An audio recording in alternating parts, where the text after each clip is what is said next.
Banjir bandang susulan kembali melanda kawasan Batu Busua, Kecamatan Pauh, Kota Padang, Sumatera Barat pada Minggu 14 Desember 2025 sore. Menyebabkan Sungai Batang Kuranji meluap hingga merendam permukiman warga. Dikutip dari serabinews.com pada Senin 15 Desember 2025, ketinggian air banjir mencapai 1,5 meter. Warga yang tengah kembali ke permukiman untuk mengecek rumah-rumah mereka berlarian ke perbukitan.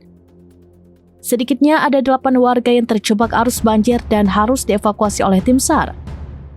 Proses evakuasi berlangsung menegangkan dari mulai pukul 16 hingga pukul 18 waktu Indonesia bagian Barat. Wakil Ketua DPRD Sumbar, Evi Yandri, dan Sekda Kota Padang, Andre Algamar, memantau upaya penyelamatan tersebut. Mereka menghimbau kepada warga untuk terus waspada akan datangnya banjir susulan. Sementara itu, menurut laporan BNPB, pada Senin 15 Desember 2025, jumlah korban meninggal akibat banjir dan longsor di Sumatera Barat mencapai 243 orang. Ada 16 kabupaten kota yang terdampak, serta lebih dari 8.000 rumah warga rusak.